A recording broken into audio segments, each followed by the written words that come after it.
$100,000. You said that number out loud once, maybe at 24, maybe at 19, lying on a dorm room bed staring at a water stained ceiling. You said it the way people say a prayer, like if you could just get there, something would resolve. Something would finally, permanently resolve. You got there, you are there right now, and something is wrong.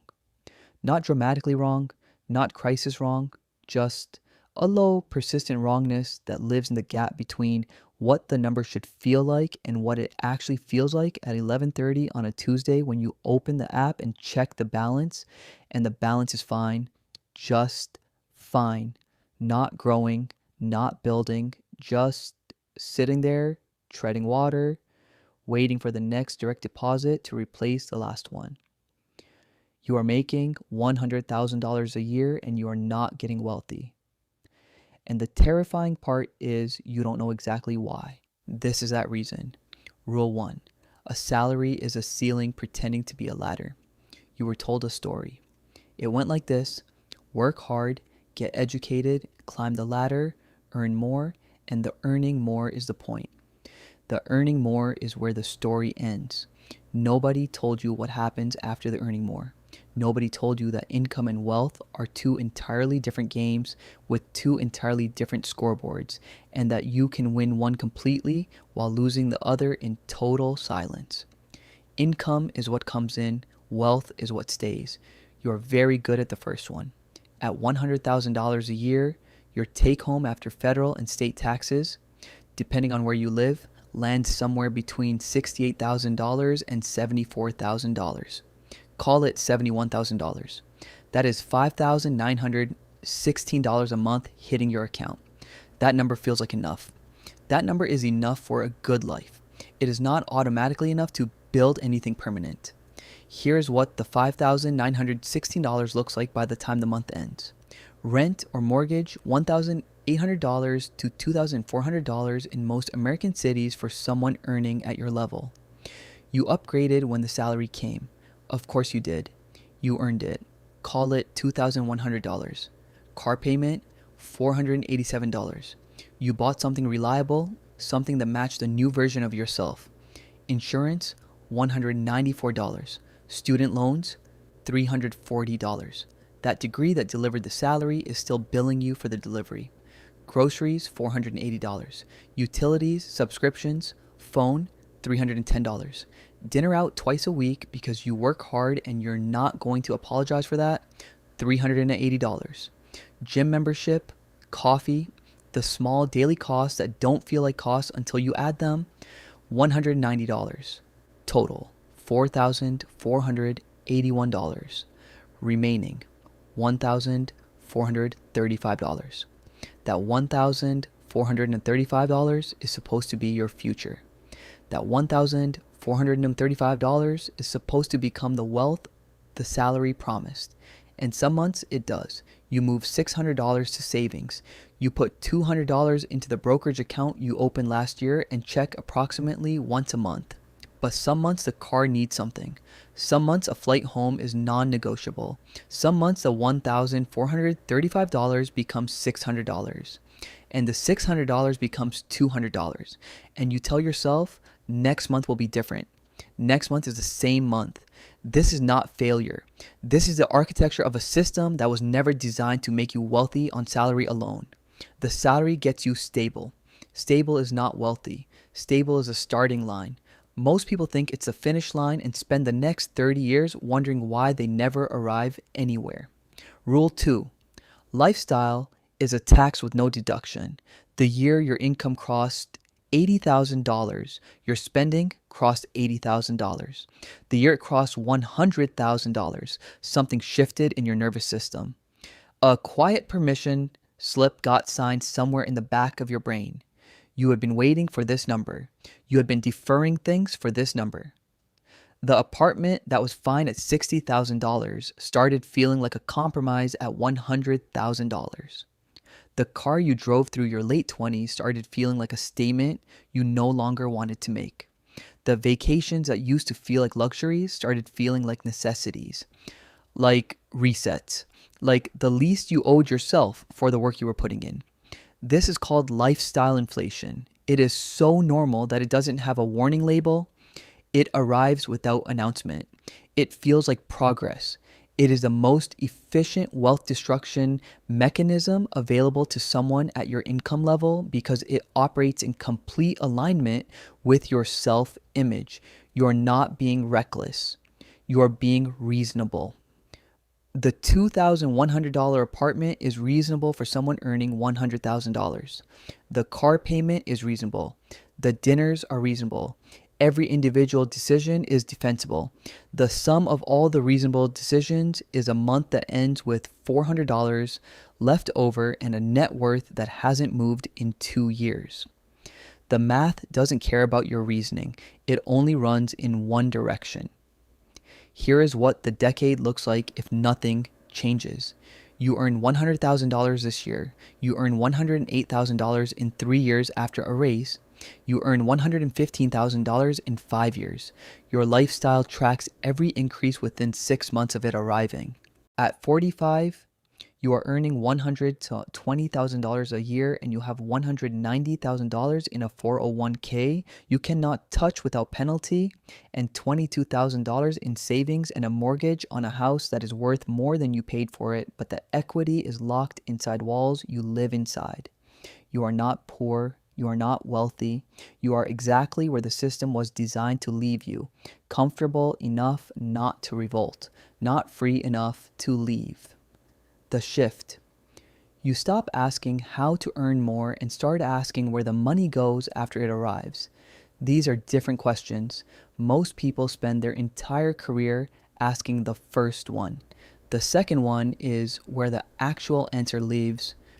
Rule 3. The vehicle matters more than the speed. Here is the thing about $100,000. It is not a small number. It is genuinely more than most Americans earn. The median household income in this country sits around $74,000.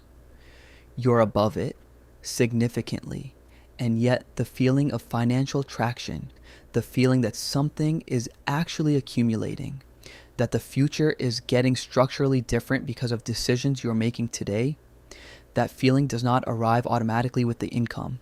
It arrives with the vehicle. The vehicle is where you put the money after it lands. A checking account is not a vehicle. It is a waiting room. Money sits in a checking account and waits to be spent. It does not grow. It does not compound. It does not work while you sleep. It just sits there, patient and inert, until you give it somewhere to go. And if you don't give it somewhere intentional, the month will give it somewhere for you. The vehicles that build wealth on a $100,000 income are not complicated. They are boring. They are available to you right now, today, before this video ends.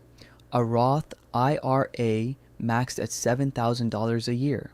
A 401k contributed to at least the employer match, ideally beyond it. A taxable brokerage account holding a total market index fund with an expense ratio so low it's almost insultingly simple. A high yield savings account for the emergency fund that earns something instead of nothing while it waits. These are not secrets.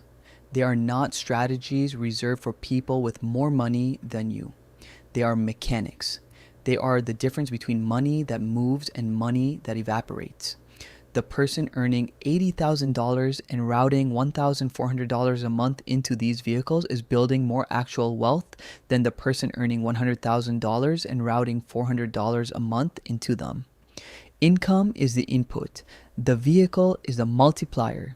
You have been focused entirely on the input. Rule 4. Time is the asset you are spending without knowing it. You are 34, maybe 31, maybe 38. The age is a variable. What is not a variable is this: every year that passes with $100,000 coming in and nothing compounding is a year that cannot be recovered. Not because the money is gone. The money was spent on things that do not grow, but because the time attached to that money is gone, and time is the only input into the compounding equation that you cannot earn more of, cannot negotiate for, cannot replace with effort or intelligent or a better strategy next quarter. $1,000 invested at 32 becomes $7,600 by 62 at a 7% average annual return. That same $1,000 spent on something that does not compound becomes $0 by 62. The gap between those two outcomes is not $6,600. It is the difference between options and obligations at 62. It is the difference between choosing your next decade and surviving it. You have a salary that most people in this country will never see. You have a vehicle problem, not an income problem. You have a timing problem, not a talent problem. The machine is available to you. It is sitting right there. It has been sitting there since the first paycheck landed. It just requires one thing that has nothing to do with how hard you work or how much you know or how carefully you budget the discretionary spending. It requires you to decide that the future version of yourself is a bill that gets paid first, before the rent, before the car, before the reasonable dinners and the necessary trip and the subscription bundle you keep meaning to audit. The future version of you gets paid first. Everything else gets what remains. That decision sounds small. It is not small. That decision, made consistently, made quietly, made before the month has a chance to spend what it would otherwise spend, is the entire difference between a $100,000 salary that builds something and a $100,000 salary that funds a life that looks successful from the outside and feels like running in place from the inside. You already know something is wrong. You have known it for a while, not in a dramatic way, in a quiet, persistent way that surfaces at specific moments. When a friend mentions their investment account like it's a normal thing to have. When you run the retirement projection and the number at the end is technically fine and somehow not enough. When another year ends and the savings balance is roughly where it was when the year started. That feeling is not anxiety. That feeling is information. The salary is not the problem. The salary is real. The salary is more than enough to build something permanent. But the salary alone, routed through the same month in the same way, will deliver the same result it has always delivered. Stable, fine, not free. You are one decision away from a different outcome. Not one raise, not one promotion, not one year of perfect budgeting or aggressive sacrifice. One structural decision about where the money goes before the month touches it. Make that decision this week, not next month, not when things settle down. This week, before the next direct deposit arrives and the month begins again and the reasonable expenses absorb what the future needed. The number is $100,000. It was always enough. You just needed to know where to put it.